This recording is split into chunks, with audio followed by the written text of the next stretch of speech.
Welcome, welcome, welcome, welcome. Hopefully, you've finished whatever you're doing in the earlier part of the day, and you can join us now for another part of our continuing series where we talk to professors, academics, politicians, activists, anybody, philosophers, economists, anybody on the left, anybody on the right, as long as they're thoughtful and can provide a coherent perspective to you. We want to provide as many different perspectives as possible on this important topic of political division to you, to the public, so that you could do this thing that was popular in high school. For me, it's not that popular anymore. It's called Think for Yourself. I don't know. Maybe we'll bring it back. Maybe we won't. I don't know.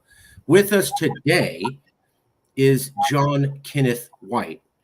He's a professor of politics at Catholic University of the USA. His expertise are in American political parties, American public opinion, the U.S. presidency, and voting behavior.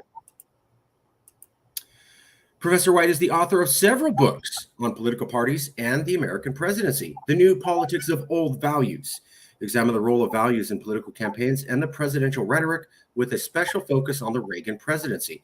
The Values Divide explored how political polarization developed in the post-Reagan years along cultural and social issues. Still Seeing Red, how the Cold War shapes the new American politics, described the creation of a Cold War party system that helped the Republican Party seize the presidency for more than a generation, and how it is ending.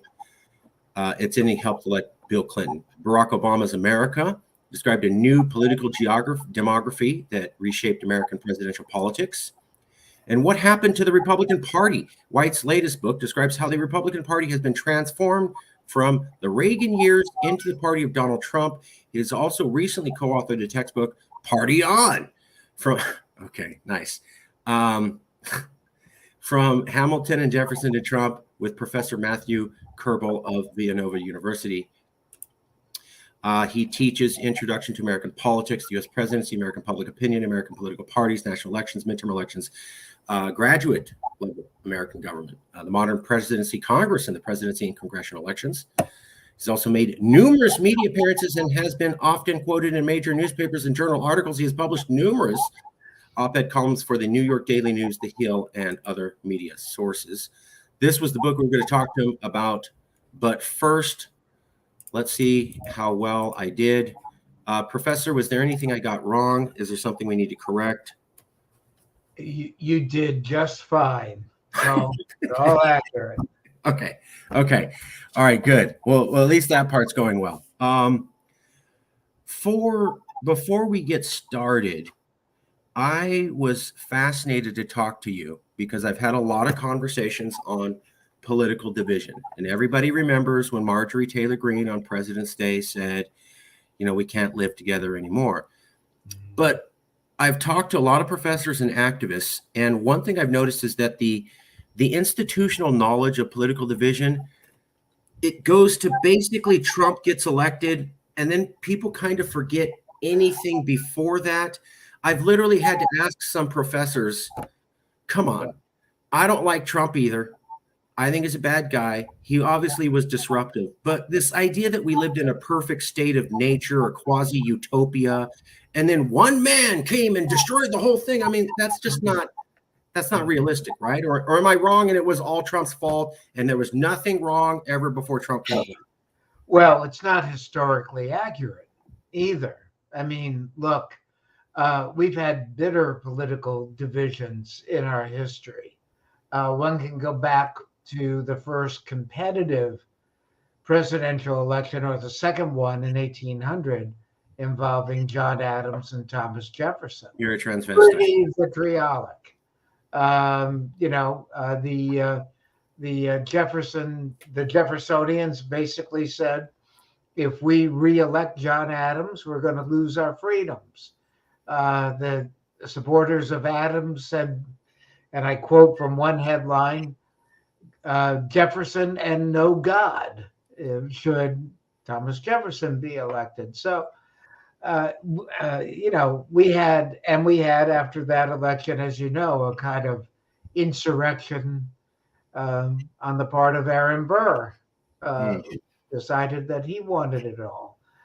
Certainly in the 1850s, we had enormous political division in the country that led to the Civil War. But those divisions persisted after the Civil War. So if you look at some of the rhetoric of the 1870s, 1880s, one Republican governor talked about every rebel is a Democrat, every Irish immigrant is a Democrat. And this was not spoken, obviously, in laudatory terms. I think Right. where we go astray a little bit, or where we romanticize the past, is when we deal with the Cold War period that really certainly started by 1950 and went through a 40-year period, where we had this notion that politics stops at the shore. That, in other words, when we present ourselves to the rest of the world, we're one united country. That's part of it. And part of it, too, is that the parties really for 20, 30 years, say from the 1950s through the 1980s, they had diverse factions in them. So crossover party voting was not uncommon. So you had Southern white conservative Democrats in the Democratic Party, and you had liberals in the Republican Party.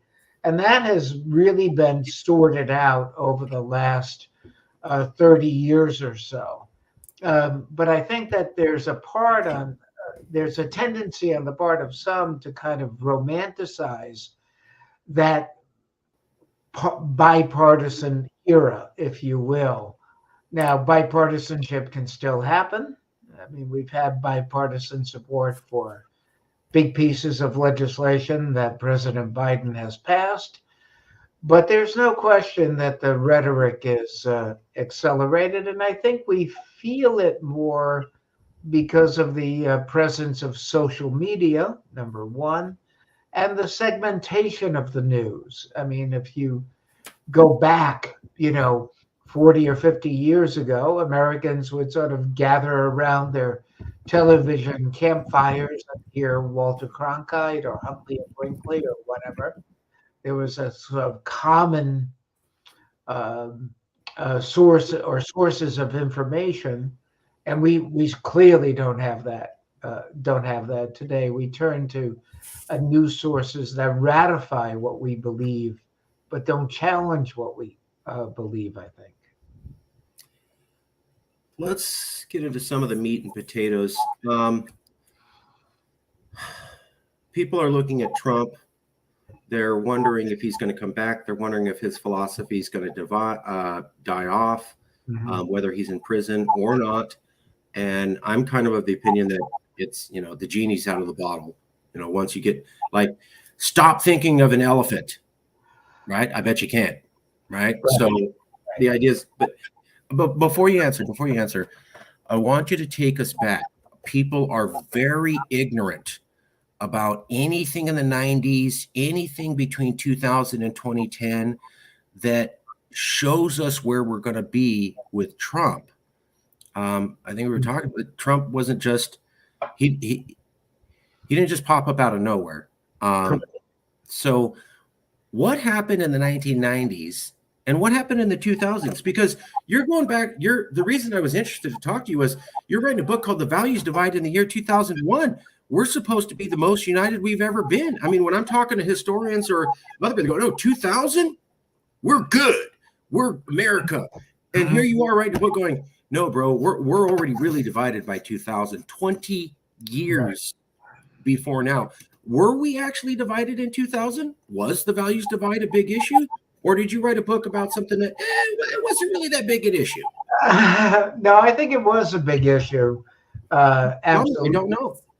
And I think that a lot of reasons that the values division sort of came about in that period was the fact that we had a major generational change in 1992 with the election of Bill Clinton, the first baby boomer ever elected president, and ending, by the way, the pattern of World War II veterans being elected president. And so I think that the cultural divisions that that the Clinton candidacy and both Bill and Hillary Clinton represented were sources of division. I would take you back to the speech that was delivered by Pat Buchanan at the 1992 Republican convention. It was a very divisive speech, but it was a speech that, in many ways, years later, was echoed by Donald Trump.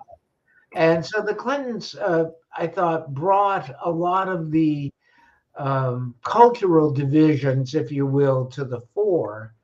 And what happened is that while values have been a strategy in our politics going back to Ronald Reagan, emphasizing family, work, neighborhood, peace, and freedom, and who can disagree with any of that, it then turned very, very negative in the 90s with the rise of Bill Clinton. And by the way, the division that Bush ran on in 1988, saying that Michael Dukakis was against prayer in school and saluting the flag and against the death penalty and so forth, some of which was absolutely true, but some of which was kind of an exaggeration. But the Clintons really exacerbated it. So did Gingrich. And so you had in 94, when the Republicans take over the House and both houses of Congress, their platform was really God, guns, and gays. In other words, that the Clintons were against God, they were against guns, and they were for gay people. An allusion to gays serving in the military and the don't ask, don't tell policy. So I think all of these things sort of began to exacerbate the values division in the country. And Trump built on that. In other words, you're quite right that Trump doesn't come out of a vacuum. He's building on something that had been building for a long time. I mentioned Buchanan before, but Buchanan also ran for president on an America First policy. Right. So again, by the way, these are strains in American history that reappear from time to time. Sure. I mean, nativism can go all the way back to the, at least to the, I think the 1920s, 1930s anti-German immigrant riots. And nothings before that. Yeah. Well, because, history of immigration. Can you talk a little bit more about the Republicans were about God, guns, and gays? Was that with the Republican contract with America, or was this before? No, it was at the time of the contract with America. Okay. But it became reduced to that kind of easy sloganeering. Remember that Clinton had signed the Brady Bill, Right. And which expired under George W. Bush. He had promoted Don't Ask, Don't Tell, which was extremely controversial and not something that voters expected from Clinton when he was elected. There's a great line that, well, we thought we were electing a new Democrat, not George McGovern. And then the God part, the Republican Party had begun under Reagan to really woo evangelicals, which are today a firm base in the Republican Party. This is not something that Trump did. It's something that Trump inherited, but then built on it and had to build on it given his own checkered personal history, but built on it by saying, I will nominate judges who will overturn Roe, which he did. And the contract with America was what, 96, 92? 94. 94. So around 94, we're starting to see the vestiges of Bill Clinton says, don't ask, don't tell. Bill Clinton says, Brady Bill. Oh, yeah, well, we're the Republicans. We're for guns. We're for putting gay people back in the closet. We are for religion. God's, gays, guns. Around 94, you're saying the Republicans, right or wrong, are starting to see Bill Clinton take on these cultural issues in their opinion. Maybe he's consciously doing it, maybe he's not. But they're starting to also respond with, well, we're consciously going to focus on cultural issues. Around 94. Yes, no, but most definitely. There were signs of the focus on cultural issues with the candidacy of now the late Pat Robertson against George H.W. Bush in 1988. And as I said, H.W. Bush, Bush 1, used these cultural issues against Dukakis to great effect in 1988. But they really surfaced to the fore during the Clinton presidency. There's no question about it. And yes, it became the kind of wedge issue that was used again and again and again, and exacerbated by, of course, the Monica Lewinsky scandal. One second. Gays, guns, contrast to Clinton Republicans. That's fascinating. You can kind of date it to 1994 when you start seeing both parties go, okay, we're going to start fighting over cultural issues. Maybe not focused as a party, but for the first time in American history, they're not hinting at it. It's not ephemeral. It's like, I'm actually saying this publicly. Take me to 2001. Mm-hmm. What values divide do we have between the left and the right? Doesn't everybody get along just fine? Didn't polarization only happen after Trump? You're talking about 15 years before Trump. Things must have been perfect, right? Well, no, not really. But here's the thing. So first, I want to take you back just a little bit before 2001 and the election of 2000, because there was no question that lifestyle, if you will, cultural values issues, lifestyles were started to really emerge as big sources of division in the Bush-Gore election. So gun owners were for George W. Bush, non-gun owners for Al Gore. You began to see frequent church attendees, that's regardless of whatever religious denomination, voting for George W. Bush. Those that went seldom or not at all to a church of their choice voted for Al Gore. Of course, we continue to have the gender gap. We begin to see the consolidation of the red states, blue state division really takes effect in the 2000 election, and then the partisan divisions become exacerbated by the Supreme Court decision in 2000. In 2001, of course, we have the 9/11 attacks. So we see the public consolidating around George W. Bush. He has a 90% job approval in the Gallup poll. You had newspapers that said we're all Americans now. Right. You had Al Gore saying George W. Bush is my commander in chief.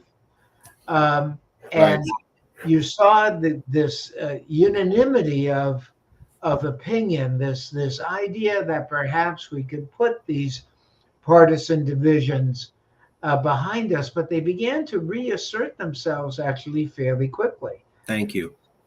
So that partly because you have two wars that are starting to go south, but you begin to have again the emergence of these cultural lifestyle differences that you begin to see in the 2004 election, where the same divisions in 2000 show up again.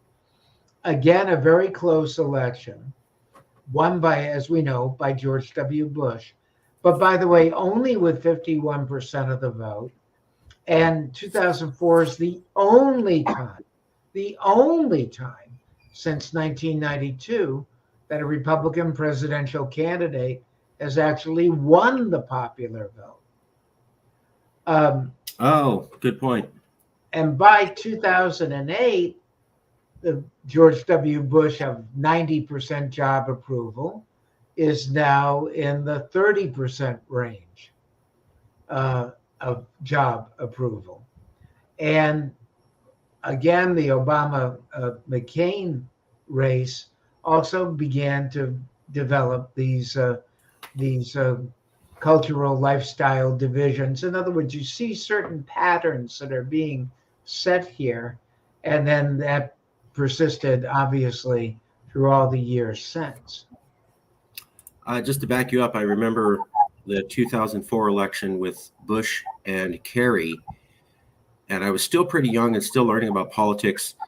And I remember complaining to everybody, they decided that election on John Kerry looked like a surfer and George W. Bush looked like a cowboy, because for the last 2 weeks before the election, all you saw was pictures of Kerry on this windsurfer thing in Massachusetts wearing like kind of a tight Speedo thing. And then there was pictures of George W. Bush in jeans, a little dusty with a cowboy hat. And I'm young, I'm still learning politics, but I very much caught on. They're going to base the election on, do you like this picture or this picture? Right. And that was, right. And I got it right away, and I didn't know anything about politics. Then I'm like, oh, it's surfer versus cowboy.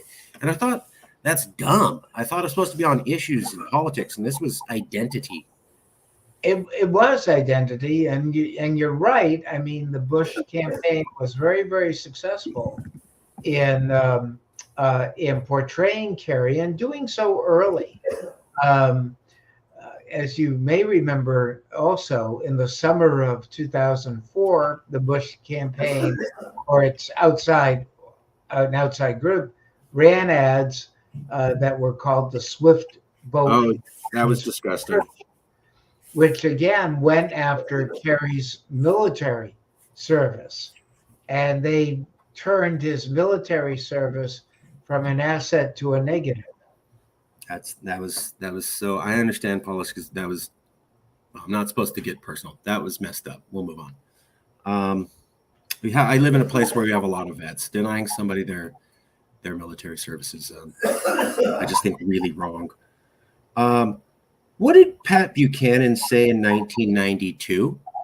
Why do I keep hearing people who are experts about Republicans and experts about the rise of Trump keep going back to Pat Buchanan in 1992? Why was his speech important? What does it signify to us?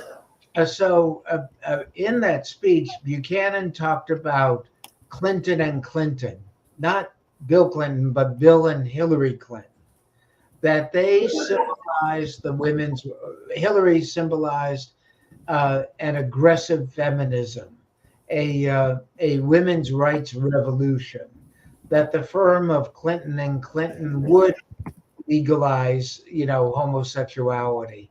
They would ban prayer, that they were against religion. In other words, that they represented values, your values.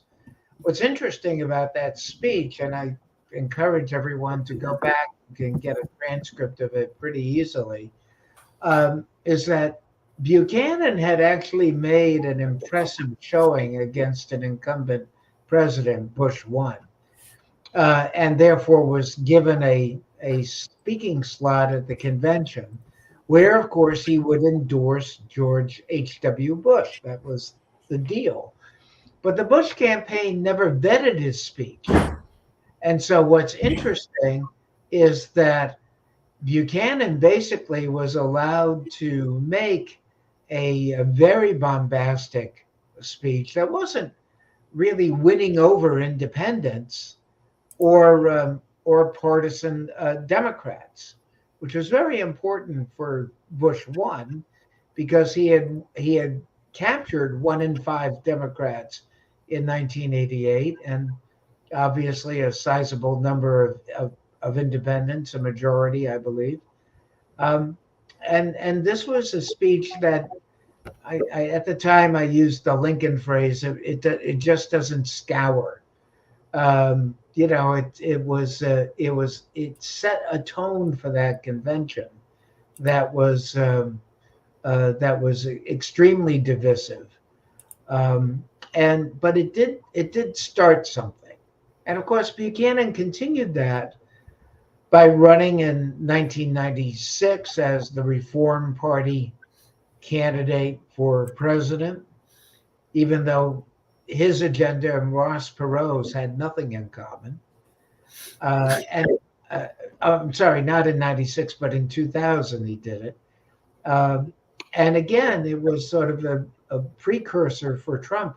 For a while, Trump was a member of the Reform Party and had considered running for the nomination himself. So it was a vehicle that he could have had. He rejected that for a time, but Trump had been hinting at running for president really ever since 2000, before he jumped in 2016. It just didn't happen.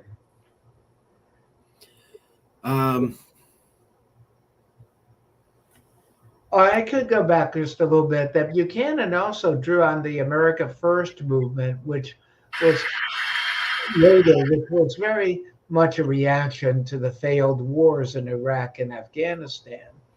But the America First movement dates back to the 1930s with Charles Lindbergh.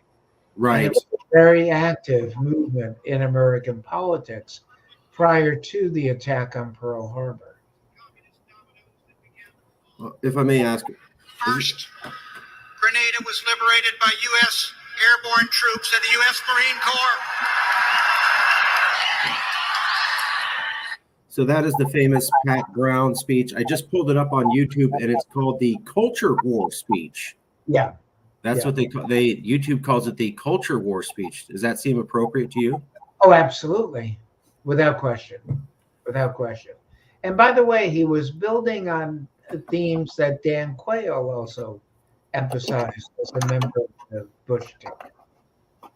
I find this interesting because when I'm looking back at the 1990s, Newt Gingrich seems to be the pivotal player in a lot of history books about what pushed the Republican Party into a more hostile manner. He told everybody in the party, think of the other guys as enemies. He came up with a vocabulary list to give to the Republicans on bad adjectives to use when speaking about the opponents whenever he talked. He also told everybody to end the process that went back to World War II of having dinner with people in the other party after the workday was over. I mean, that all ended. Right. But while he had an impact on changing the mechanics of Washington, D.C. in a way that we can see now led to more polarization and breakdown of Congress, it sounds like you're saying the real cultural revolution of the Republican Party was not led by Gingrich, but actually by Pat Buchanan in the 1990s. Well, Gingrich was part of that revolution, certainly. As I said, he developed and perfected, as you stated, the use of these trigger words in American politics. The opponent is the enemy, and there was a list which I can't remember now of adjectives that he encouraged candidates to use, and again certainly exacerbated that in the 1990s. Gingrich is an interesting character because he sees politics as war. And what made Gingrich possible was the fact that from 1954 to 94, Democrats controlled the House of Representatives. It was some candidates today, like DeSantis, talk about a culture of losing. Well, this was a culture of losing that spanned 40 years, which is really rather unprecedented. And so there was an attitude among Republican leaders in that 40-year period. Bob Michel, certainly the minority leader, Gerald Ford, another, that, well, one needed to get along to go along. That is, that they would cooperate with Democrats. They would try to find ways to get their amendments considered into legislation. And Gingrich capitalized on the frustration of so many Republicans that that they were tired of losing. They were tired of leaders that were, um, if you will, moderate men, willing to sort of get along, to work with the various speakers of the House and so forth. And Gingrich basically, before he became Speaker, while still a member of the House, began to change the culture there by not only building on these resentments, but coinciding with the arrival of C-SPAN, was able to use time for member speeches where one thinks nobody is watching, but in fact it was enormously helpful and enormously useful for him. So it was a combination of the culture war, the frustrations of being out of power, and the fact that Newt Gingrich is saying, "I will lead you to the promised land," and he did. And so when he captured the speakership, you had, if I recall right, nobody in the House that had served under a Republican majority, which is really unusual. I mean, if the Democrats were to take back the majority in the next election, well, there are plenty of Democrats that were there in 2020, 2021, 2022. They kind of know what that's like, right? And so do Republicans, although they're behaving very differently today. But again, Gingrich. We'll get to that. Here, yeah, we'll get to that. It's just it's fascinating to talk to you because you're really filling in a lot of blanks. I remember having a lot of debates with my friends, and they're going, "Oh my God, Donald Trump's turning the Republican Party racist," and I'm like, "Oh yeah, because they never dabbled with that before for the last 20 years. I'm Latino. I know they did." So I remember going, "You guys are acting like what George H.W. Bush had Lee Atwater as his campaign advisor, and they had a commercial where they were terrifying people that black people might come out of prison and come into their home and get them." And I'm like, what do you think that is? That's straight up dog whistling like Donald Trump. That's 23, 25 years old. Same thing. Oh, that's absolutely right. You're alluding to the infamous Willie Horton ads. Yes. Yeah. That's absolutely right. They're going to come and get you in your house. Oh. Yeah. And it's very different from the more or less Ronald Reagan feel-good approach. Right. Very, very different. And I almost think of, if you think of the use of values by Reagan as a photograph, then what we saw after Reagan was sort of the photographic negative. It was people don't really share our values. Tell me about the 1996 Welfare Reform Act, because I'm getting mixed information on that. So the 1996 Welfare Reform Act, Bill Clinton and the Republicans agreed to come together on that. It was kind of a major win, I thought, for both of them, but I've heard a lot of Democrats didn't like it. I've heard some Republicans felt it was too watered down. Right. I've also heard that I'm not sure. That's what I wanted to ask you is, I've heard the 1996 Welfare Reform Bill was the real hot moment where you saw racial politics blow up. And it's like, oh, we're having a cultural war over racial politics for the first time since the 60s again. Hardcore, definitely going on right now. How is that fair? How do you view 96? Was there a racial tint to the welfare reform debate? Yeah, well, first of all, I think if you look at it in a larger context, what Clinton wanted to do, and again, the welfare bill went through several different iterations before Clinton said, no, I will sign this. When he signed it, of course, everything that Clinton did, particularly leading up to 96, 95, 96, was poll tested by one Dick Morris. And Dick Morris is now a very partisan Trump Republican. But at that time, Morris had worked for Democrats and Republicans, and he was secretly advising Bill Clinton during the '96 campaign, and then not so secret. But it was the notion that Clinton would triangulate, that the Democrats were too extreme, that the Republicans were too extreme, and Clinton was at the top of this triangle that would adjudicate differences between them. And what Clinton wanted to do, and successfully did in '96, was to try to take certain issues off the table. So he signed the welfare reform bill in '96. He signed the Defense of Marriage Act at 1 o'clock in the morning when no one's around, because he did not want gay marriage to be a cultural issue that would be used against him, knowing what shellacking he took in 1994.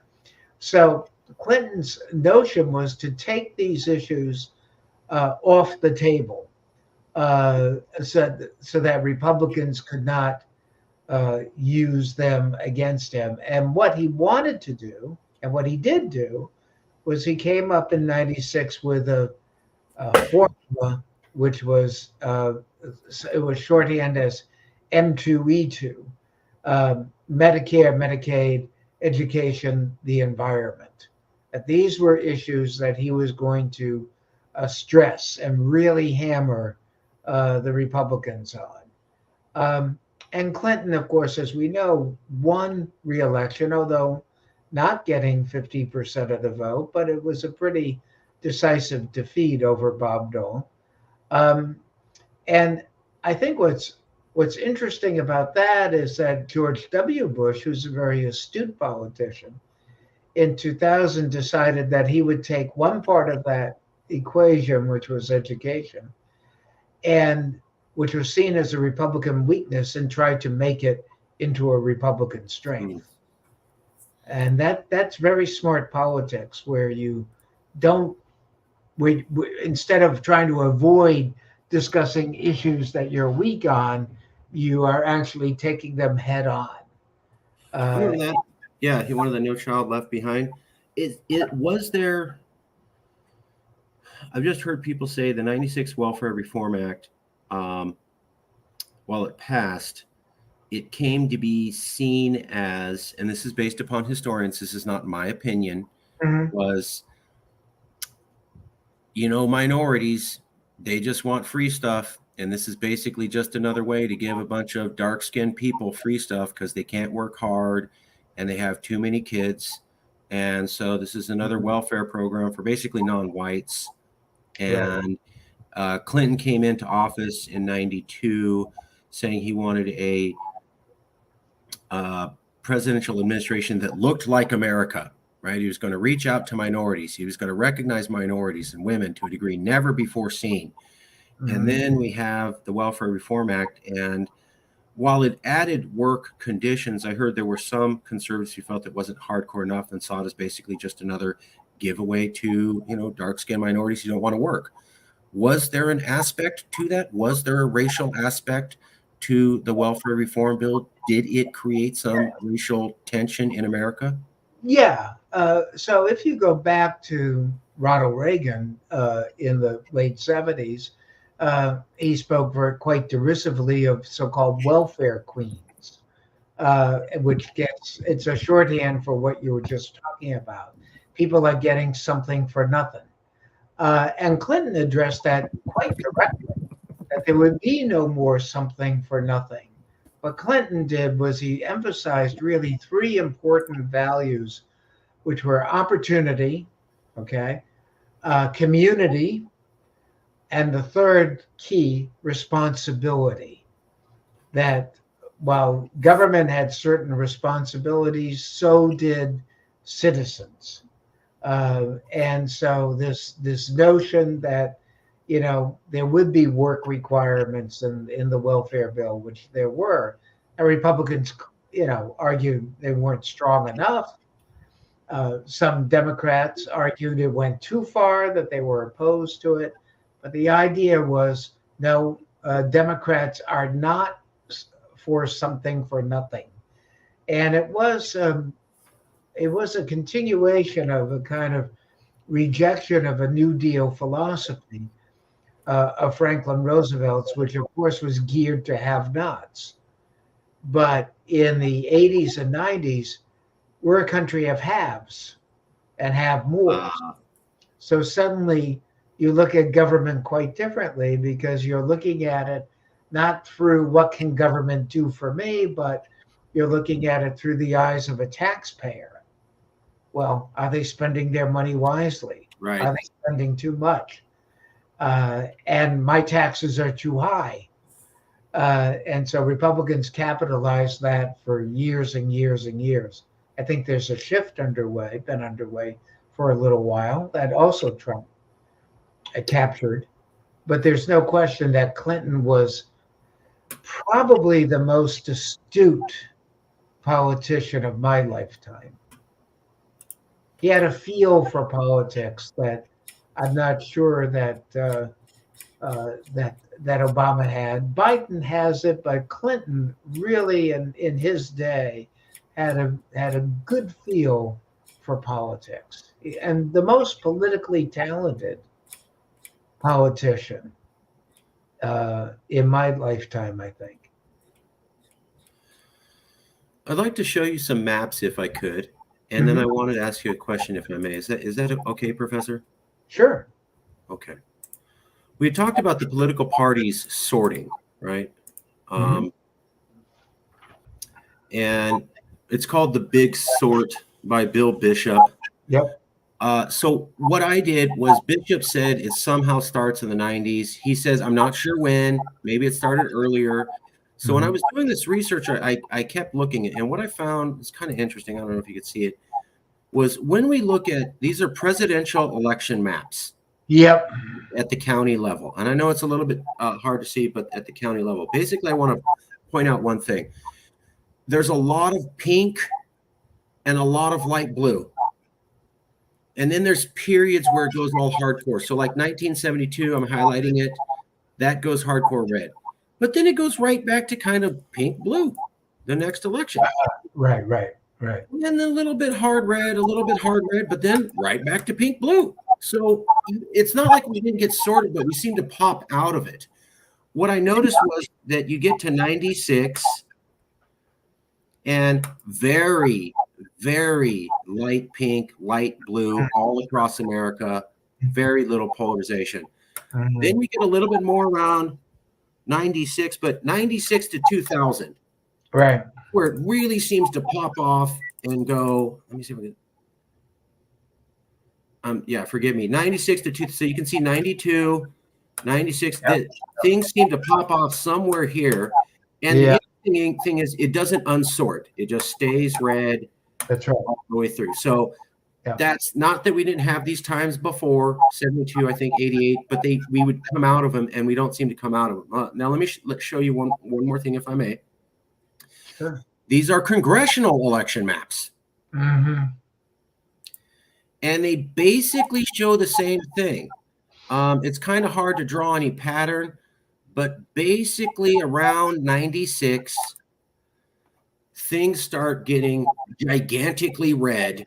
Half the country turns pink, which is Republican, around 96, and it just stays that way. 98, 2000, it never comes undone. So 96, 98 seems to be somewhere around 96 to 2000. When we look at congressional elections, when we look at presidential elections, seems to be the year that things pop off, get bad, and we never come back from. And I was very proud because when they were looking at Bill Bishop's, one of the criticisms of Bill Bishop was he only looked at presidential election counties. So I looked at congressional and added it too. And I don't think anybody's done that. Congressional and presidential add up. It basically around the 96 to 2000, something breaks. Yep. We don't snap back. Humpty Dumpty is not able to be put back together, even though we have all the king's horses and all the king's men. And that's uniquely different and I think not good and a point of the polarization. We don't snap back. Does that seem to make sense that somewhere around 96 to 2000, something snapped? Yeah, no, I think that's 100% right. And a lot of that snapping involved these really divisive cultural issues, for sure. And in that snapping, we also have moved away from split ticket voting to unified ticket voting. I mean, in the good old days, if you will, go back, say, to 1964, Lyndon Johnson is getting a third of the Republican vote. If you go back to the 80 and 84 elections, Ronald Reagan is capturing a quarter of all Democrats. You know, when we talk about Reagan Democrats or the Democratic Party, that's a sign that you have a party on its heels. Right.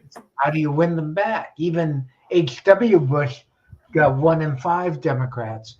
So we begin to see unified party voting for presidential, for congressional.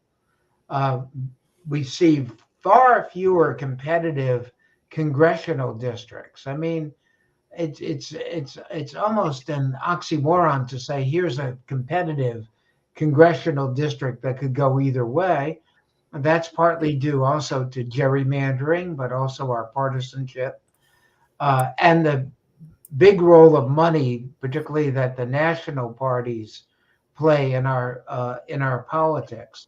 So all of these things have kind of come to the fore here without question. So most of our elections are really not particularly competitive in most places.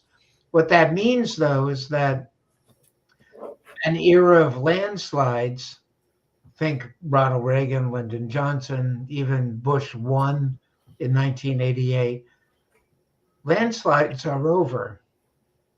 Right. And what we have now is very closely competitive, not just presidential elections, but congressional elections, where we're talking about ties in the U.S. Senate, or 5-vote majority for Republicans today in the House of Representatives, a similar majority that Pelosi was dealt after the 2020 election. And so, again, everything is right on the precipice. There's no question about it. The question is, how long can that last? Before we get to that, because you're an awesome data point, one of the things that got me when I was looking into this was I go, oh, the polarization must have happened because of Monica Lewinsky, right? That's all I hear about. Monica Lewinsky, Bill Clinton, Monica Lewinsky, Bill Clinton. And then I found a problem. That happened in 98. After we started to see the polarization of the maps. Then I thought, okay, well, maybe it's Bill Clinton's One America initiative where he's going to have America talk about race issues. Maybe that really upset people. Well, that's 97 also. After 96, the only thing I can find in 96 is the Welfare Reform Act, which seemed to get voted on right before the elections. Why do you think 96 was the magic year? Well, I think, I would say I actually think it's more along the lines of 92 in particular, but even signs before that. But if we take 96, I mean, I think that you have a really interesting contrast between the baby boomer president, whose values were depicted by the Republican Party, as we said, as being pro-gay, anti-gun, anti-God, anti-prayer, etc. And you have Bob Dole, of course, the penultimate a war hero, Clinton, the draft dodger. You had all of these, if you will, I don't know, images or stereotypes or whatever that really do crystallize in that election, so that it's not, oh, my candidate has lost. It's that my candidate losing means more than just so-and-so got defeated. It's the loss of perhaps the country, or our understanding of traditional values, or my lifestyle is under attack, etc. And of course, naturally, as you say, Lewinsky sort of illustrated that Republicans also carried that too far. The country did not want to remove Bill Clinton from office in 1998. But they weren't thrilled with his personal behavior either. So, you had all of these things. I think that inevitably, by the way, we were going to have a baby boomer run for president. These things were going to come to the fore at a certain point in time, and they did. And there were other factors there as well, but clearly the perceptions of Bill Clinton from 92, 96 in particular, really did resonate. And yet Clinton won southern states. He won Tennessee and Arkansas and Louisiana and so forth, states that we now consider to be reliably red states. So Clinton was able to, in 96, even though we have these divisions, he's racking up 370 electoral votes. So in the Electoral College, it's no contest. Yeah, and there wasn't as big a divide between rural areas and urban areas, as I understand. Bill Clinton did very well in rural parts. So No, we didn't see that divide yet. But I think it's fascinating. So we're not seeing the divide in voting yet, but we did see a presidential election, at least partially decided on a culture war. Bob Dole versus Bill Clinton. And that might have been the first time we, as blatant as that, cultural comparison. Yeah. Okay, here's a question I have for you. You have seen things over a long period of time. You started writing about this in the 2000s, 2010, 2015. You're still talking about it now. Are the people polarized? Or is it just the elites? I see this debate in academia. The people aren't polarized. We have polls showing they agree.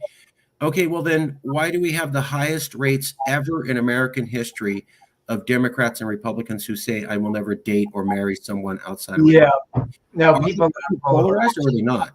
They are. The people are polarized, and the academics saying we're not are wrong. I don't believe, and so the people are polarized. We are a polarized country. This is not simply elite driven. It comes from very much below. That there's on one side, for example, we've seen now education be a major divide. There's quite a resentment against educated elites. We have resentments against immigrants, but we're also divided in terms of, look, if you're if you own a gun and you go to church regularly, let's say, and you're married and you have kids, you might like living in Alabama. If you're, if you're not a gun owner, maybe you don't go to church regularly. Doesn't mean, by the way, you don't believe in God. Maybe you are partnered with someone or have a same-sex partner, or you're single. Maybe you like living in Massachusetts, let's say. So we are definitely culturally, sorting ourselves out. And I think this question of the reversal of Dobbs may actually accentuate that. We don't have really good data on that point, but it might be interesting, for example, where young people go to college.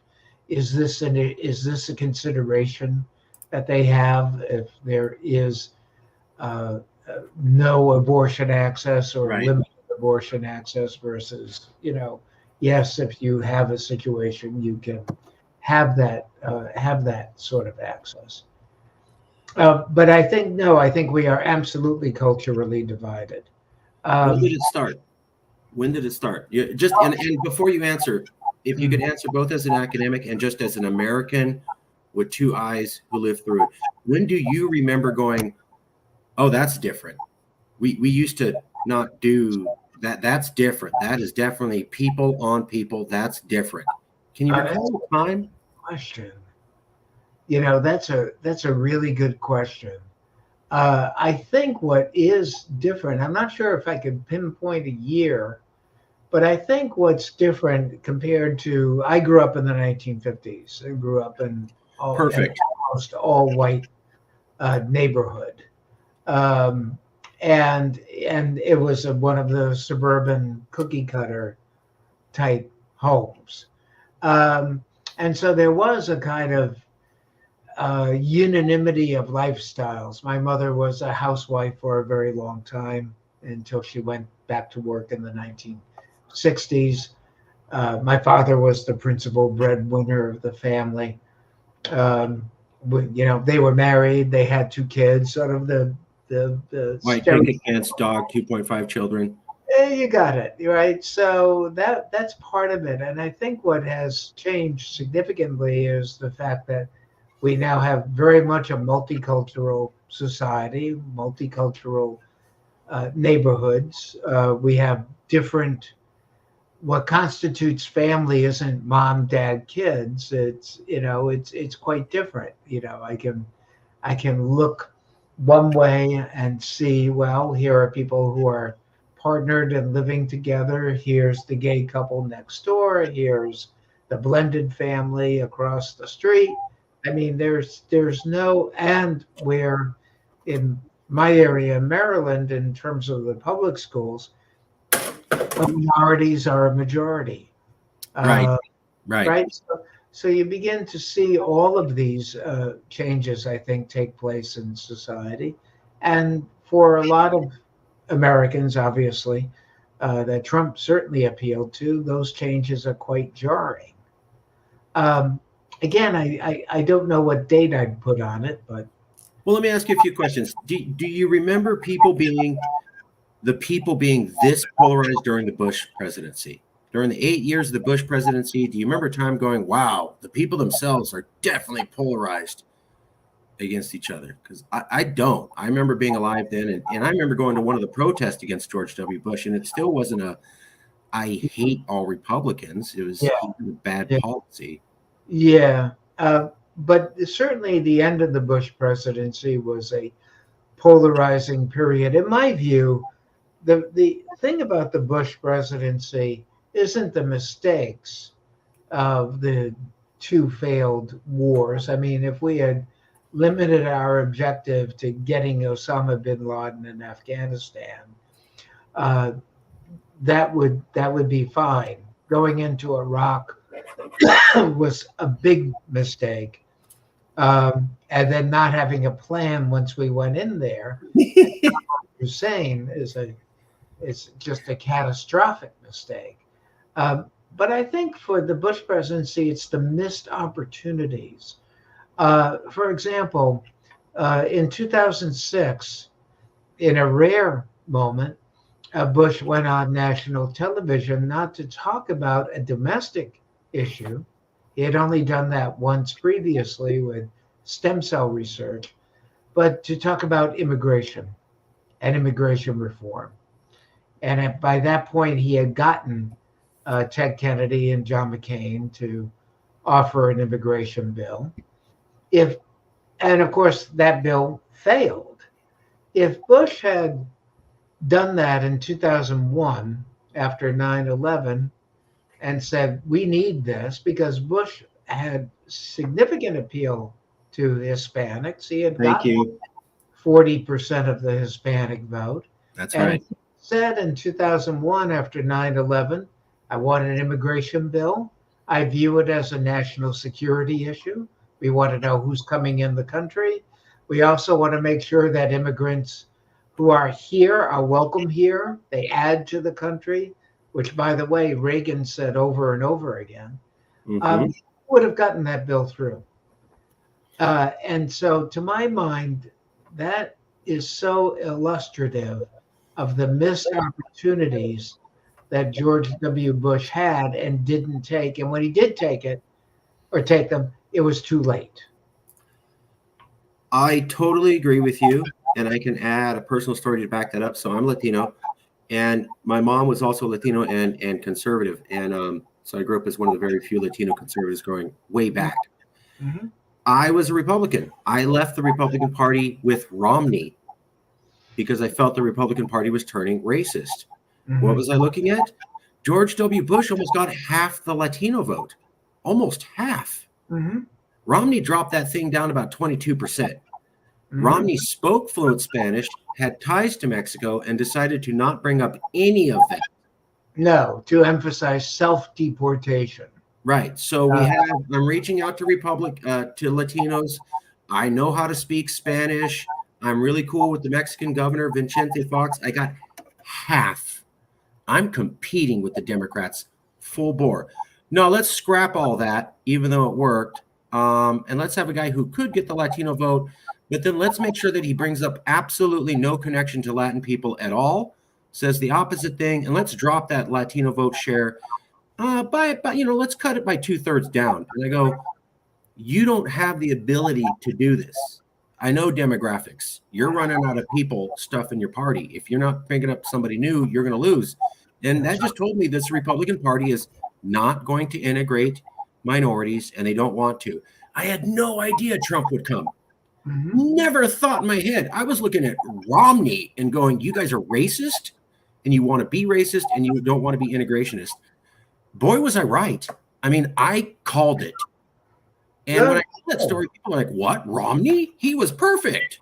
Yeah. No, that's 100% right. And after the Romney defeat, Republicans, that is the elites with the Republican National Committee and the national chair at the time, developed something that they called the Growth and Opportunity Project, which decided or basically said that the party is too white. The party can't rely on white votes to win. And it needed to appeal to minorities and particularly to Hispanics.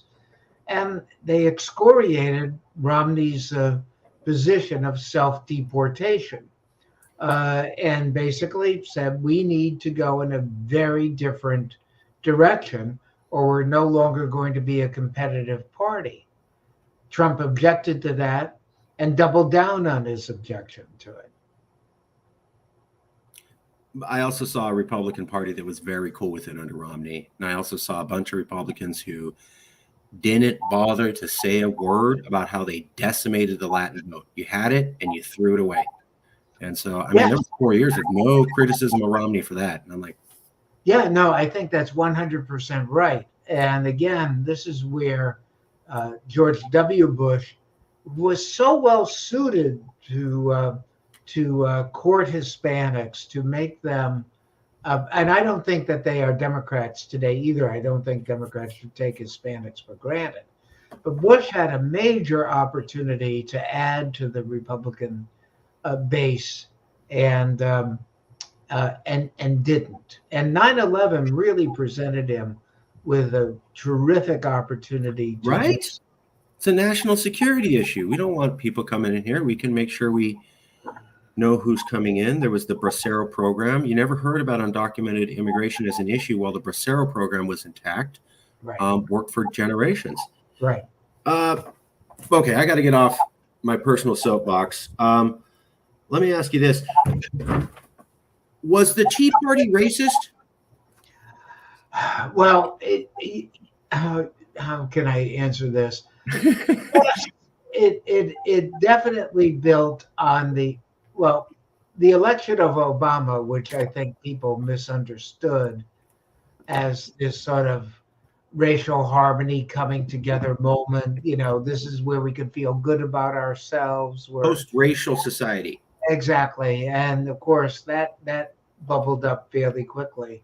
I think the Tea Party built on that existing racial resentment that Obama was part of the other.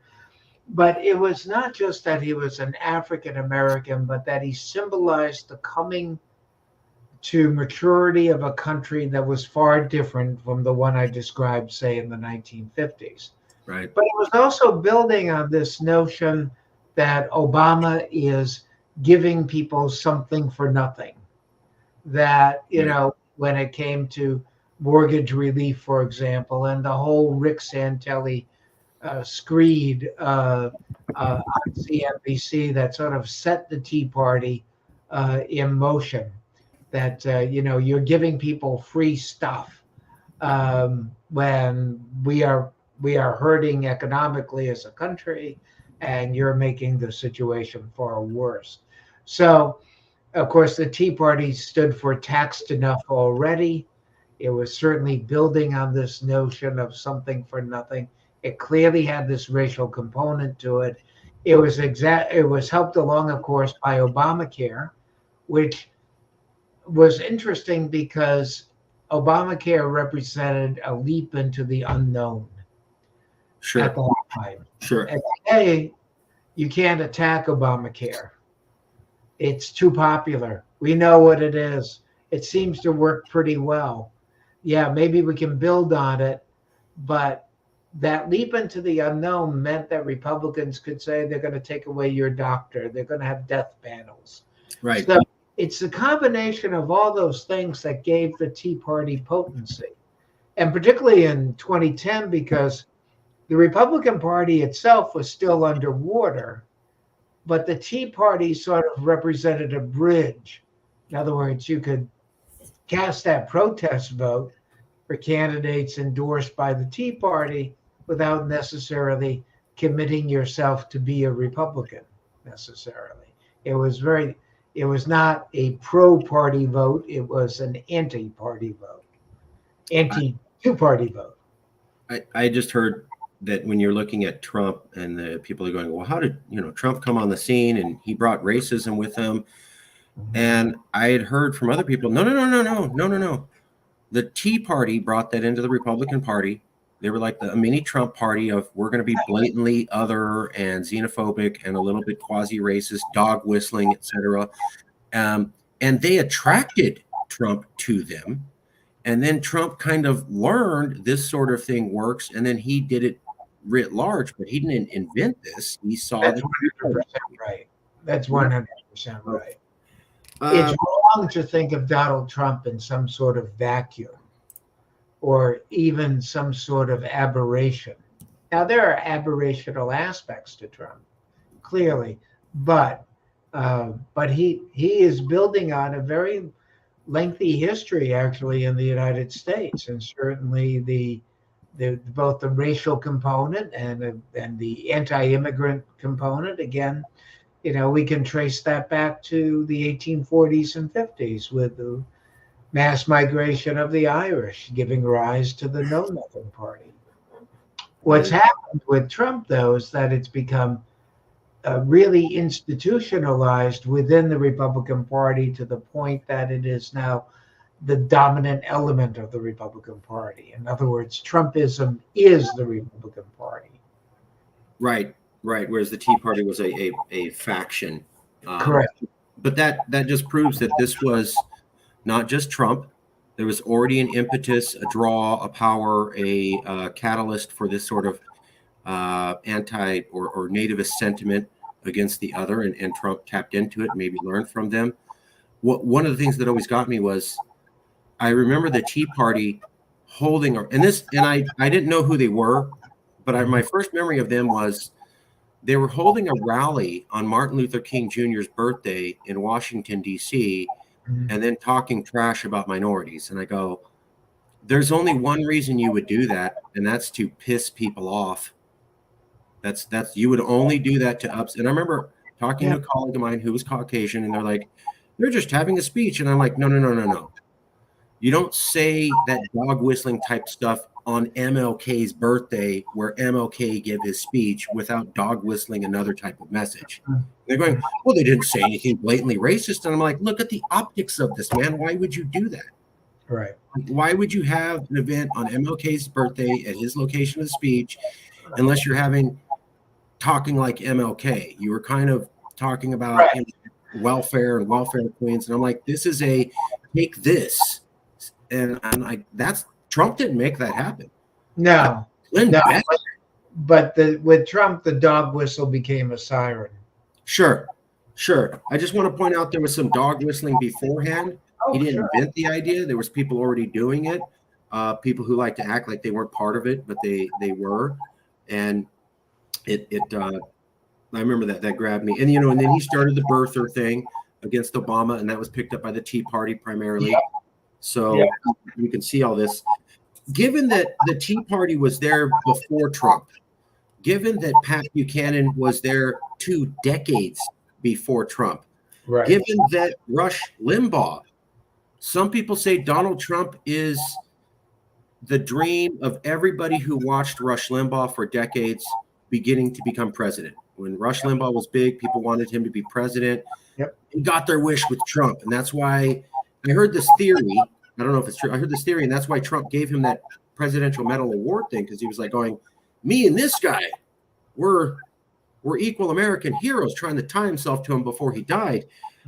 Is there any truth to Trump as Limbaugh? And is there any truth to these horrible ideas of Trump, if they came from Buchanan, if they came from the Tea Party? Could we then say that they're not going away? These things have been there for decades. Get rid of Trump, still there. Right.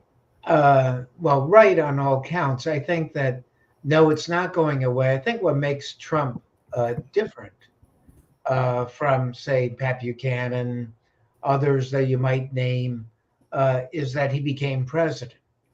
And so in doing so, he became the dominant figure within the Republican Party, transformed it in his image. The Tea Party existed within the Republican Party, but it existed with the Republican Party that also had still moderate conservatives. It still had Reagan remnant to it. It was the party of that would nominate Mitt Romney, whatever you think there. Trump has reshaped the Republican Party entirely in his image. Now, Trump may go away, but Trumpism won't. The problem for Republicans, I think, is that, or from my perspective, is that Trump can't imagine Trumpism without him. So one of the issues is that, look, Trump lost the 2020 election. I mean, let's be real here. He lost the election. But of course, he denies it and denies it and denies it.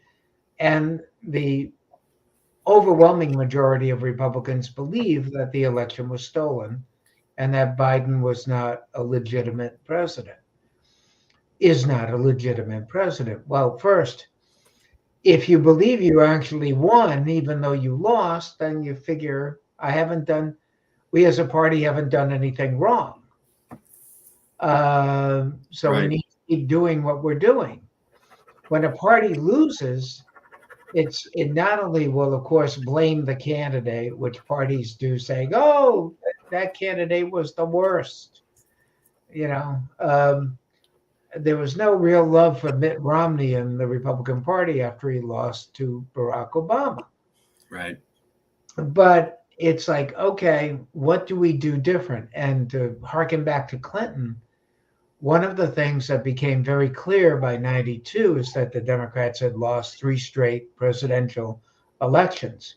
And it wasn't, oh, Carter's such a terrible candidate. Oh, Mondale, he's the worst.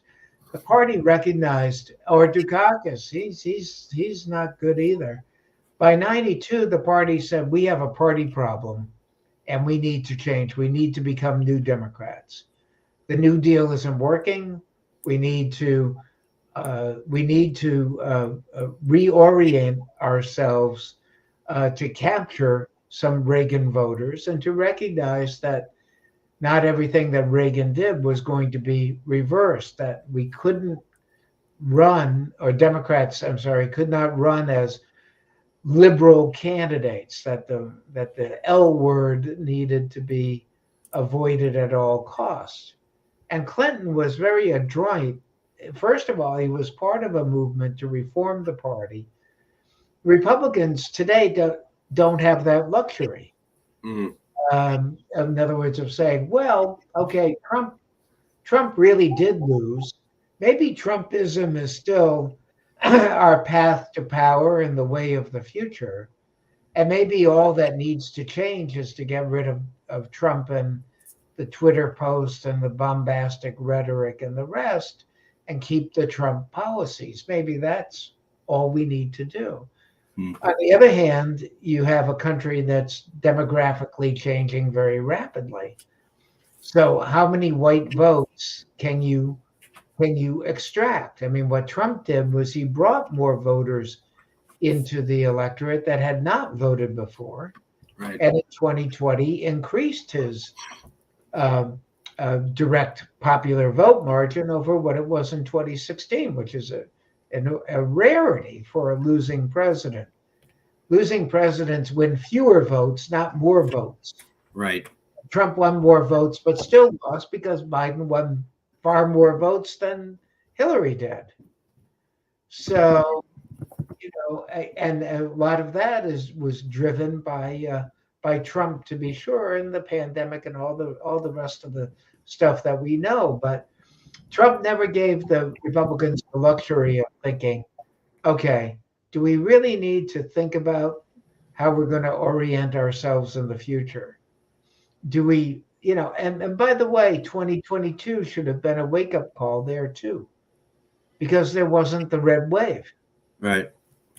What's going on here, and how do we adapt to not just 24, but to the 2020s and the 2030s? That's my question. That's yeah. my question, because I see I see people going, well, you get rid of Trump and it's going to go away, and then I see, well, Trump's an aberration, and Trump came and he switched everything else. But when I look at Trump, I see Newt Gingrich and I see Rush Limbaugh, and I see the exact same guy who has two major messages. I don't play by the rules. I play to win, and I can get nasty for my team when I want. Gingrich was all about that. Limbaugh was all about that. Trump's all about that. I find a common personality type in these three guys that aligns them over a 3-decade period. If I'm right, why should we think that Republicans won't respond to that same personality type in the future? Well, I think that's quite right. But I would add one other point, and that is that Trump is very good at playing the victim. But it's not just that I'm a victim of the deep state or I'm the one being persecuted. Why are they doing this? Because they don't want me working for you. His constituents see themselves as a group of people for whom government not only doesn't work for them, or the establishment doesn't work for them, it works against them. Right. I think that Trump is, and by the way, it's not a poor constituency. In other words, Trump's populist message resonates with voters that would describe themselves as being part of the middle class. But they see themselves as a victim. And they see Trump as being victimized for them. Right. A martyr for them. And it's astounding why the indictments so far, with I think a couple more to come, we'll see. But so far they've not hurt Trump. They seem to have helped him. I had a lot of liberal friends who were like, we got him. And I'm like, yeah, like the first two impeachments. Yeah. Or 2016. Oh, well. Or the January 6th hearings. Like when you got him, I mean, I'm surprised he walked away from January 6th. I thought for sure. Mm-hmm. It's obvious he did. And he walked away. And I'm like, this guy's Teflon. He's the Teflon Don. I mean. Yeah, his old line, I could shoot somebody on Fifth Avenue and win more votes. After January 6th, I'm like, if you couldn't get him on that and you couldn't get him on 2 impeachment trials, okay. I mean, maybe you can get him on something, but I don't think you should really have much faith. You failed a couple times in a row. However, at the same time, there has been scientific studies that have come out and have said Russia did not rig the election for Trump. Right. He got the electoral votes he got. Russia did attempt to interfere. Yes, that's wrong. No, they shouldn't have done it. Yes, that's bad. But the maximum Right. impact the Russians could have had in 2016 was 1%. Right. And I agree with all that. And I think that Russia attempted to influence the election, Sure. which should worry everybody. Absolutely. You know, we are clearly very vulnerable, not just to their influence, but social media, now artificial intelligence, which is a huge concern, excuse me, and should be. But I think, you know, Trump appealed to disaffected blue collar rural voters who had voted for Barack Obama and switched to Donald Trump in very significant numbers. And, you know, and again, that 1% is so important because we're still a very closely divided country. So elections are won or lost at the margins. And what Biden did in 2020 was he didn't win blue collar rural areas, but he cut into the Trump margins a little bit. Sure. That's enough to put Pennsylvania, Wisconsin, Michigan back in the Democratic column. And I don't think, we'll never know, but I don't think that any of the other Democrat candidates in 2020 could have done what Biden did. I'm not here for that. We'll never know. My question is, for 4 years, we were told Russia hacked that election. Russia put that guy in charge. He's not really your president. I'm in California. That was everywhere. Every TV station, every newspaper, every person on the street. This is not a foreign government hacked the system. All these intelligence agencies said so and put him in. And then it turns out to be not true because the effect they had was 1% and Biden won by 2.5%, which means he did not. Or the Hillary election, he was still over that margin of error. And yet when I talk to my liberal friends and I go, for 4 years, you said a foreign government rigged this election and put him in, and now we know that's not true. The response is this: I don't know. Maybe it's still true. Is that a good thing for democracy? And is that totally opposite from what the Republicans did? Well, we will never know. I mean, that's the bottom line. You know, again, we're talking about what? I forget how many thousands of votes total if you look at Pennsylvania, Michigan, and Wisconsin that made the difference in that election. Sure. You know, it's a minuscule number out of the millions that were cast. You could also argue that Jill Stein made a difference, so the Libertarian Party made a difference. Again, Sure. because you look at those votes. I think the thing. So we just simply don't know. But Trump exposed a weakness in the Democratic coalition, and particularly a weakness with blue collar voters who were the heart of the New Deal coalition and are now the heart of the Republican Party. What Biden is trying to do, by the way, which is very Clinton-like, is try to co-opt some of these issues by, you know, the manufacturing jobs and the infrastructure bill and the Chips and Science Act and the union labor and so on.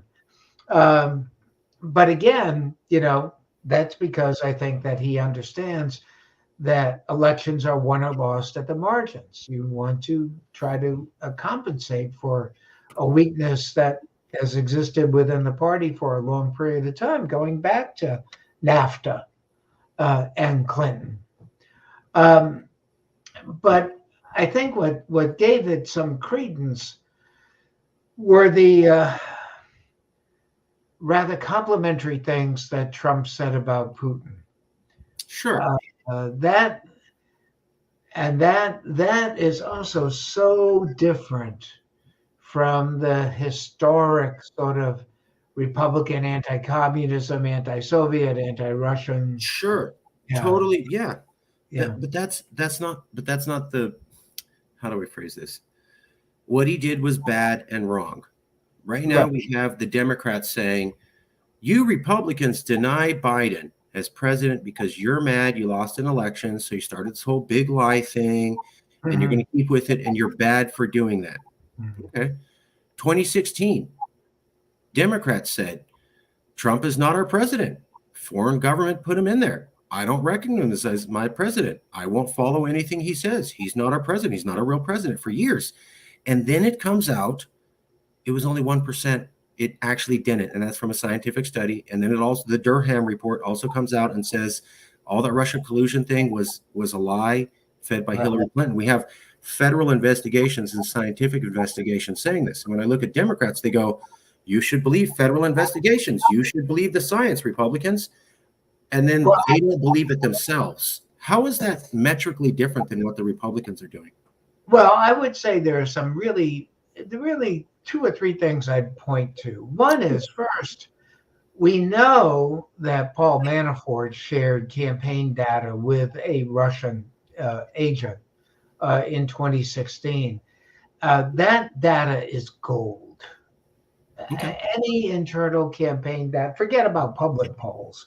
The internal campaign data is absolutely gold. And of course, he was caught eventually doing that. Okay, that's one. I think another big difference is that the day after the election, or yes, early that election morning, and then later that day, Hillary Clinton conceded. Democrats didn't attempt an insurrection. And they also didn't actually fund legal challenges. There was a legal challenge, but it was funded, ironically and ridiculously, by Jill Stein. 2020 is different in every aspect here in terms of what we know about January 6th, what's leading up to January 6th, the fake electors, the Trump involved, all of that.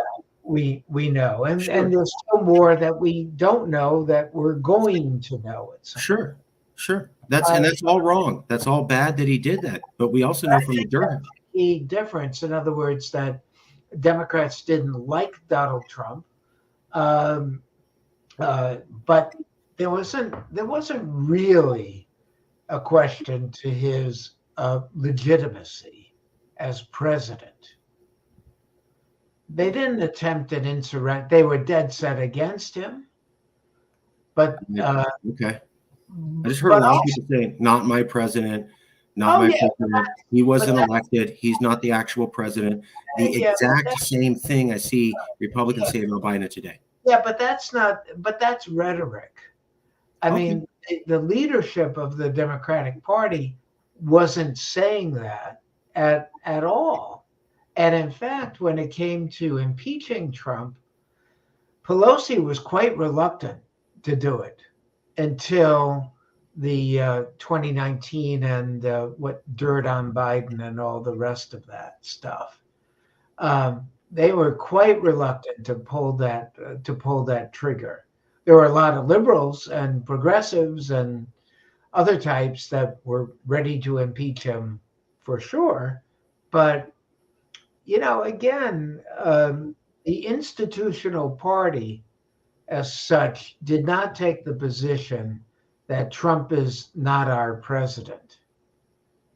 I just disagree with you on that. Okay. So totally different. What happened with the Democrats in 2016 to 2000 Republicans? We don't have polling, which we do now after January 6th.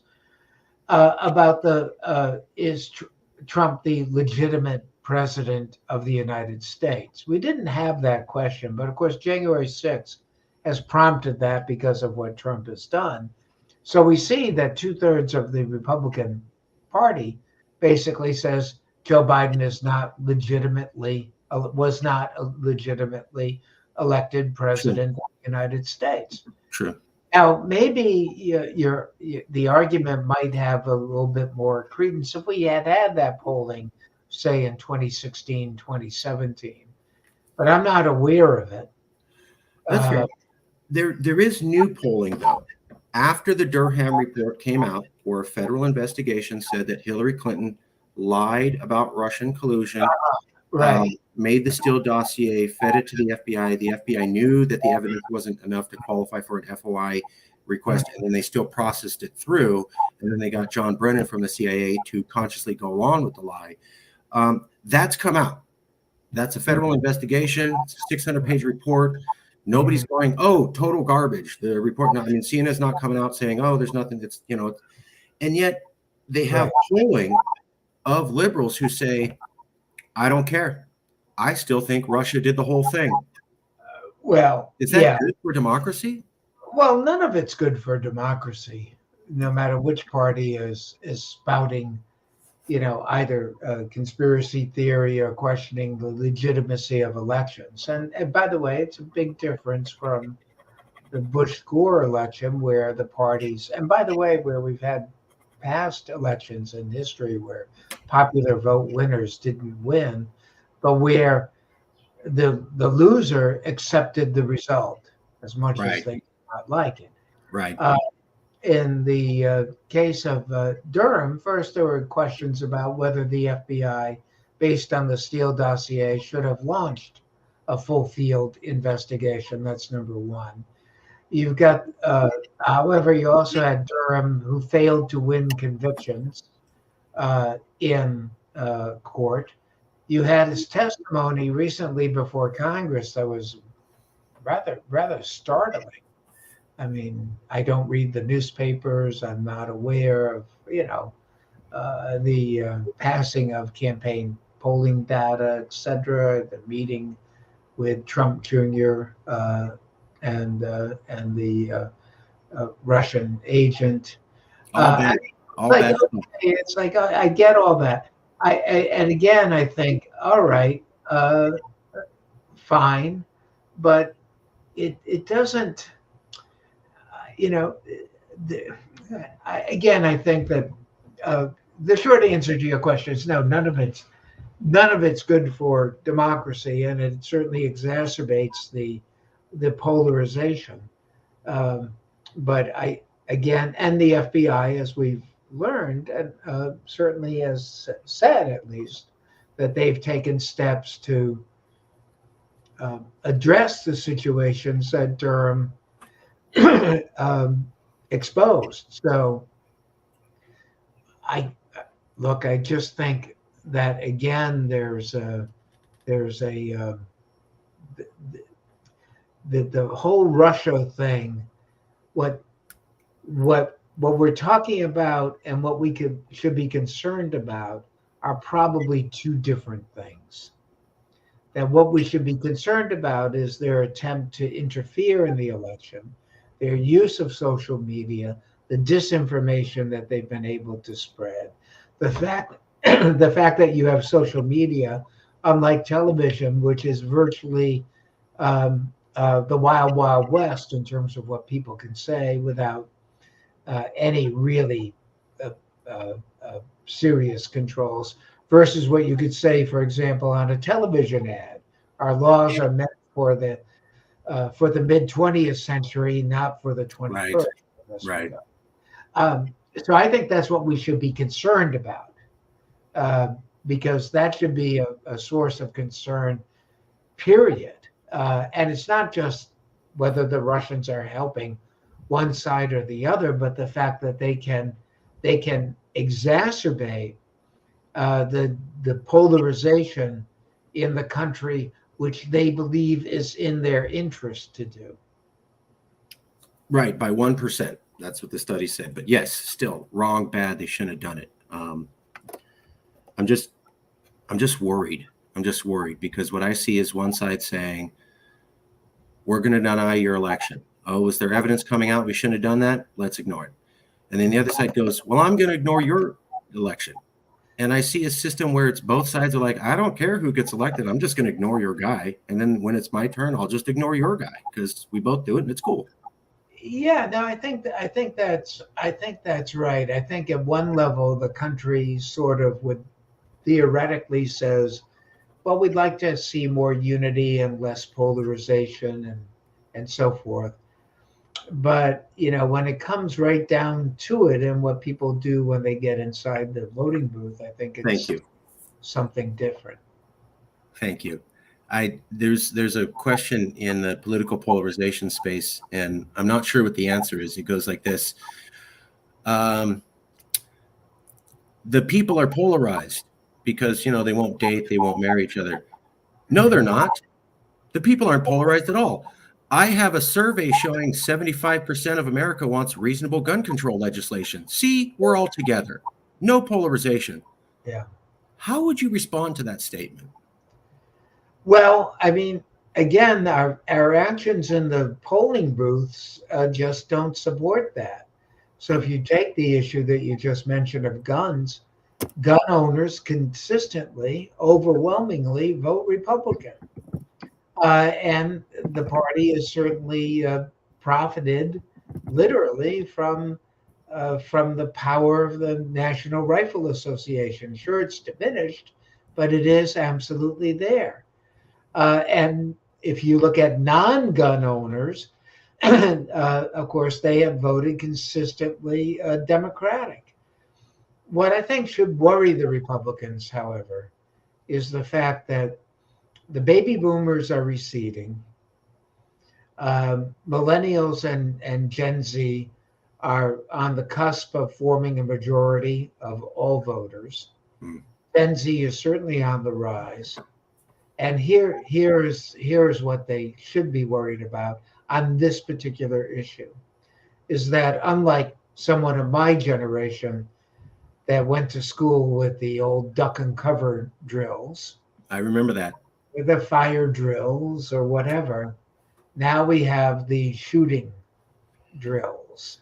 And this is the generation today that is now of voting age that has grown up with that as part of their lives. And that is an important issue for them. That is a voting issue for them. They are on the rise in the country. And again, some of these issues, when we talk about a multicultural society, for example, when we talk about the issue of guns, abortion, and so forth, over time, the Republicans have a problem. And this becomes really important because key presidents in our history are formative presidents. So, for example, Roosevelt was a formative president for the New Deal generation. Right. And they voted Democratic. Right. Ronald Reagan was a formative president of his time, and there's a Reagan generation out there still in the electorate. Barack Obama was formative, and Trump in his own way was formative, but particularly in a negative sense for younger Americans.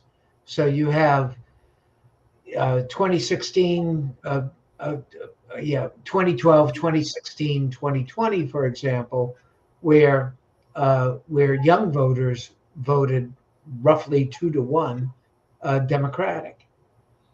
And that has to have consequence down the line. Now, of course, the party has to keep those voters, but that's hugely important. So, yes, the gun issue shows our division inside the polling booth, but I think what should worry Republicans is the fact that the millennials and Gen Z are very sensitive to this issue. And for them, increasingly, it's become a voting issue. They can't remember a time when they didn't have school shootings. Exactly. Right. And where it's now an everyday occurrence, an epidemic in the country. Thoughts are a joke. I remember, so my mom's Mexican and she likes to go down to Mexico, and I keep telling her, don't go. The cartels are there. The cartels are doing so bad. And she goes, you know what? They might have cartels, but you know what they don't have in Mexico anywhere? School shootings. Mm-hmm. Yeah. Because they got guns everywhere, but they Yeah. don't have school shootings. That's an us problem. We don't get to go to school in any city in America and say, I'm sure my children aren't going to be mowed down by a machine gun. Nobody worries about that in Latin America. Even though they have cartels, they're not like, oh, somebody might shoot up our school. It just doesn't happen. She goes, so Right. before we start criticizing other countries for problems they do have, maybe we should remember some of the differences. That's we have. right. That's right. I didn't have a response for that. I was like, well, the cartels are dangerous. She's like, well, apparently America is too now. So we just left it there. Last two questions for you, Professor. Here's one of my favorite one. You're not you. You're not me. You're a third-party person watching this interview. Okay. It's a week from now. Okay. And they're going, wow, I watched that interview. There was a lot of good stuff, a lot of great history I didn't know about. I got really educated. I'm Yeah. struggling to remember it all. Very fascinating, lots of material. But there was this one thing the professor said, and it's 5 days later, and I still can't get that thought out of my head. What is that one thought you want a random person you've never met, will never meet, to not be able to stop thinking about a week into the future from now? So I guess I would come back to the fact that we are as polarized as we are because it's us.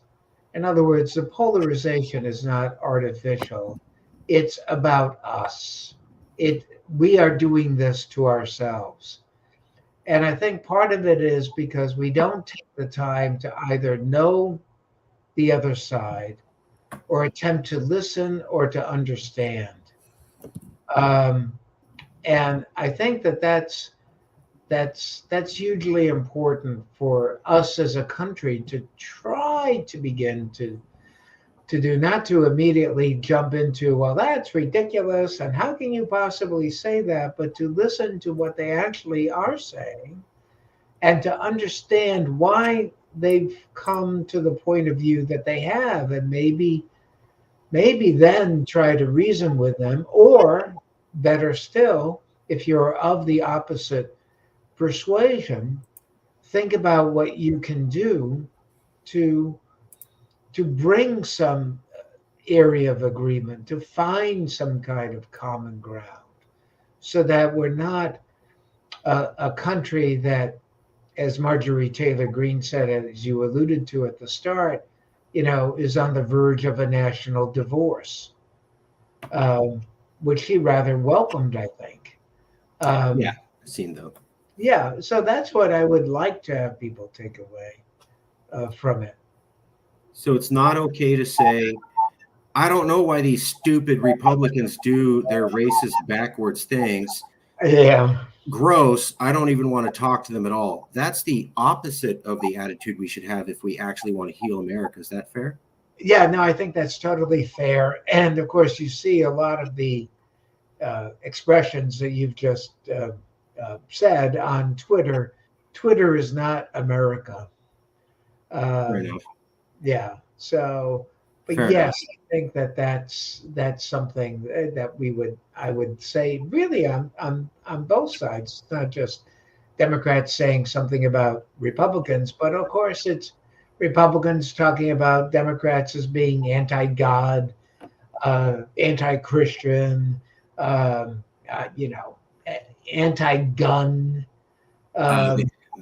They run child victimization rings at a pizza parlors. I mean, I'm not joking. That's something. Right. Not child molesters. Is a right. refrain. Yeah, I hear that a lot because I have conservative and liberal friends here, and it's like, and I remember Roe v. Wade got overturned, and a lot of my liberal friends were upset, and they were saying, we got to reach out to moderate Republicans who know that it's wrong to take away a woman's right to choose. This is an existential issue. There has to be people who know this is just wrong. And we got to get them together so that we can push back, because this is just wrong. And I turn to my liberal friends and I go, great. I know a lot of conservatives around America who agree with you and are willing to work with you. However, they also believe in the right to own 2 AK-47s. They also believe a woman's place is in the kitchen. They also believe in mandatory prayer in school. They also believe, and I go, ready to work with them? And the answer was, ooh, gross. Yeah, and that just can't be. In other words, you try to find issues, at least one issue where it's like, okay, we can work together on this, even though we disagree on everything else. And I think, by the way, I think that if you remember back in 2020, Biden was mocked in the Democratic primaries for saying that he wanted to work with Republicans. Right. Oh, that's a great point. And it turned out that that was to a Democratic electorate, not to the Twitterverse, actually a very appealing message. And he's had some success there. The problem that he's had, I think, is that first, the Republicans that he's worked with, some of them are no longer in office. But at least on infrastructure, chips and science, and on Ukraine, he was able to find enough common ground to get some big, important things done. No matter what you say, just to take those three things, those are big, big things.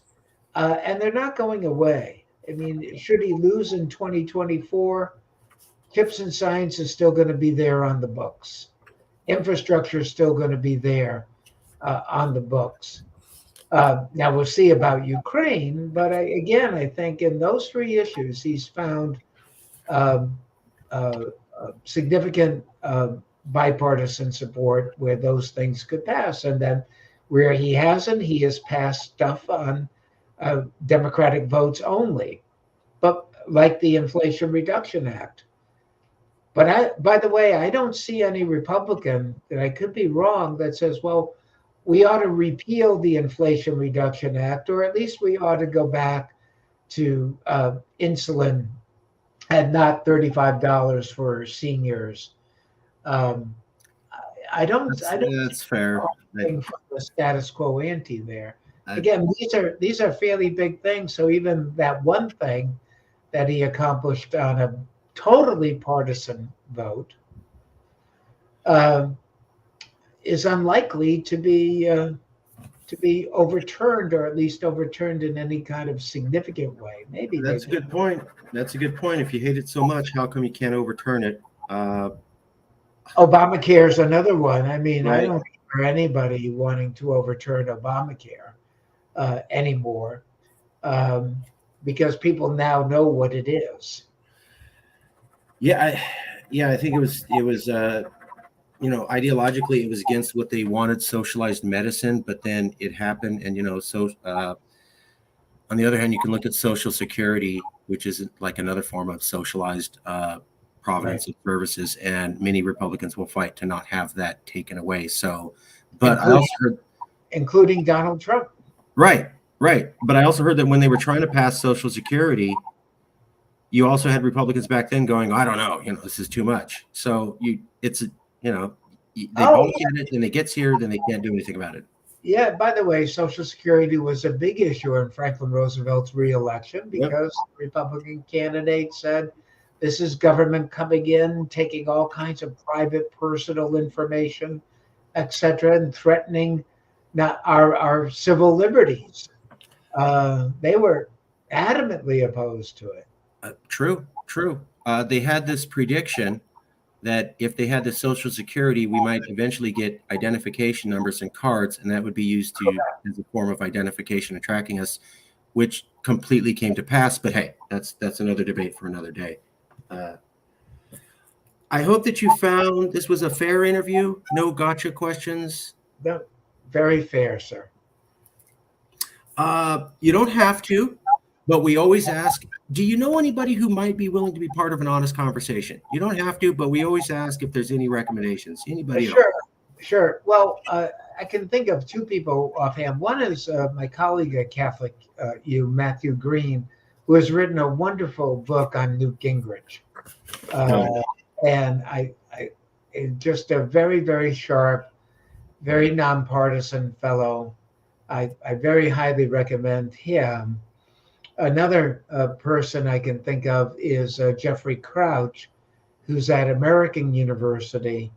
And this is very timely, but he's written a very definitive history and study of the presidential pardon power, which of course is very much now in the news, and how that power came to be, how it's been used, how our recent presidents, Clinton, Trump, etc., have used that power. He's a very, very sharp guy. Those are certainly two people I can think of, right off the bat that I pay attention to. I really appreciate that. Yeah, we will definitely reach out to them. I really appreciate that. Last question. Was there something you wanted to ask us? Were you not able to discuss something that you felt you wanted to go into more? Was there something that wasn't clear? Is there any last minute statements you'd like to make or anything we missed? No, I think we covered the gamut. Just to say that I really appreciated the interview, the questions, the knowledge that you brought to it, and the fact that we had time to, discuss all of this in great detail. I guess I would say that in terms of where we are and where we're going, obviously we got to know where we are. And as far as Donald Trump is concerned, we know that he's going to be a big part of our national life certainly for the next 2 years at a minimum. We don't know the ending, obviously, but the ending will be, I think, quite important in terms of whether does the Republican Party is to remain the party of Donald Trump? Is it the party of Trumpism without Trump? Or does it move in a somewhat different direction? And those are really important questions, I think, because the minority party, even though we think of it, because they don't hold the presidency, right? Right. So we think of the minority party in that sense as being unimportant or, beside the point. But in fact, what they do is hugely important. And so we don't know what they're going to do. But I think the story of our politics is really going to be what do they do in the next, not just the next election, but the next several election cycles? It's a curious question because they don't have the people. They don't have the same number of soldiers to carry on like they used to in the 80s and 90s. The demographics are just shifting. If you're not going to bring in non-Caucasians into your party, you're simply going to run out of folks. I don't recall Liz Cheney or Mitt Romney, when they were criticizing Trump, rightfully, saying, you know what? Let's have an immigration reform package to get Latinos into the party. I don't recall them ever saying anything like that. So I'm wondering, have they learned as a party? Because these were the good Republicans. And I never heard any of them say, like, we've got to get minorities in or we're going to be dead. Never heard that from either one of them while they were talking about how Trump's a racist. And I'm like, it's one thing to talk about racism is bad, which it is. Mm-hmm. But I didn't hear any plan from either one of you to keep it, bringing in brown skin folks at all. So, yeah, no, I think that's right. And the question would be if we are going to have no Trump, at least as a political force that diminishes, or Trumpism that diminishes. Does that diminishment happen because they lose elections? Does it happen because Donald Trump is no longer a kind of political force that he once was, and a diminishing force, which I'm very skeptical of? Or is it that that when a party loses elections, and sometimes it takes consecutive losses, where the party collectively comes together and begins to rethink its stance? And again, that's where parties can right the ship, so to speak. Democrats did that by '92 with Clinton and the New Democrats. Clinton just didn't come out of a vacuum. He came out of a fact that Democrats were consistently losing the presidency, and the party had a problem. And they began to organize and began to address that problem. And it wasn't just Clinton. I mean, it was Al Gore and Joe Lieberman, and Joe Biden was part of that movement, and all the rest. I've heard that. Yeah. So I think that's kind of what's required here, but I don't see Republicans, certainly after 2020 or even 22, anywhere near that point. It's going to take a long time for them to get to that point, which makes the opportunities that George W. Bush had and missed, particularly with respect to Hispanics, all the more tragic, I think. Bush was also doing well with the African American group. He had, against the advice of his advisors, he said, no, I'm going to start breaking in. And he said, I don't think I'll get the majority, but I want to get a solid, consistent minority. And he was starting to build a coalition of African American churches, deeply conservative, religious, Southern Baptist African American churches, which there are many. Mm-hmm. And he was going, okay, well, I can't get the whole black vote, but I could get the religious black vote, and I could maybe turn that into a solid thing Republicans get every single. And he was actually getting somewhere, and that went away too.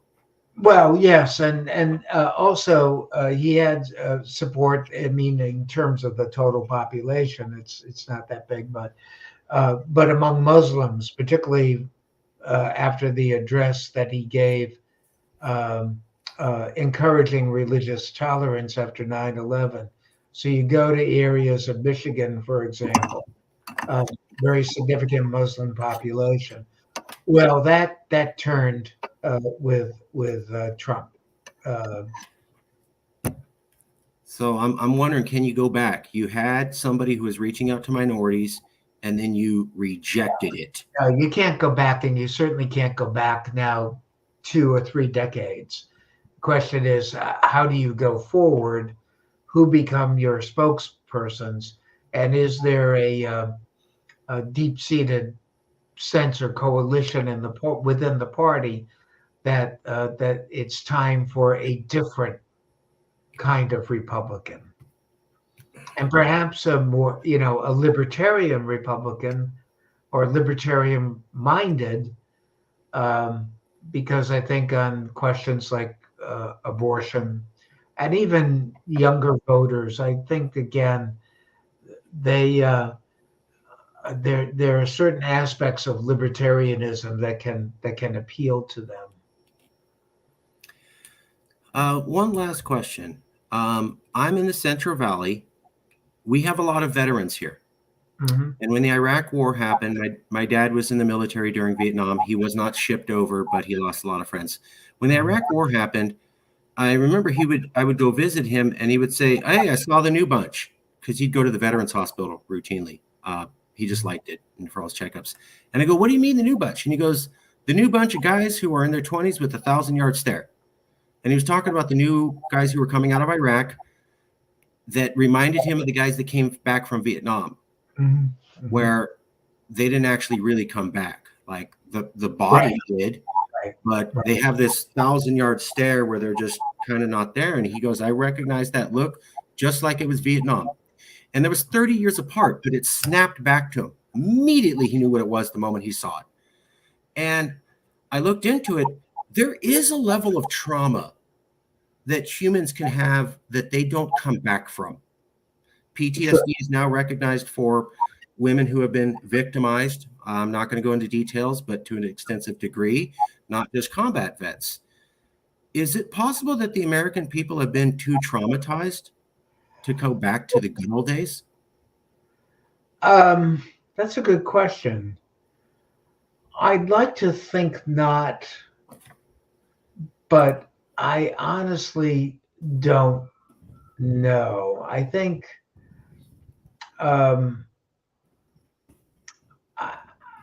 I'd like to think that there are still, in Lincoln's phrase, enough mystic chords of memory to allow the country to come back in a united fashion, and not just united by tragedy like 9/11, but united with a sense of common purpose. If there's hope for that, I think it is with the younger generation. They are certainly the most tolerant, the most diverse, the most accepting. True. I think, and John Della Volpe, who's another name you may not know, No, but I'm writing it down. is a really terrific guy because he has done the most extensive polling of Gen Z, and everything that I just said he could amplify in spades. John Della, Volte. It's and the middle is Della, Della. So his last name is really two words, Della Volpe. Okay. Gen Z. And his book is called Fight. Okay. Yeah. I will say about the new generation, I hate the way they dance because they don't actually do dance. They do these rehearsed dances. But I love the fact that they are so skeptical. They don't buy things just because someone said it. They will research and double check. And I go, that's awesome. Yeah. People who are questioning the information. Oh, yeah. And he'd be an awesome guest for you. We'll leave it there. Thank you for coming out, Professor. Thank you very much for your time. I really appreciate it. I hope you had a somewhat pleasant experience. Oh, I did. I enjoyed it very much. Thank you very much. I'll email you a copy of the video very soon, and I'll talk to you soon. Thank you, Professor. Thank you so much.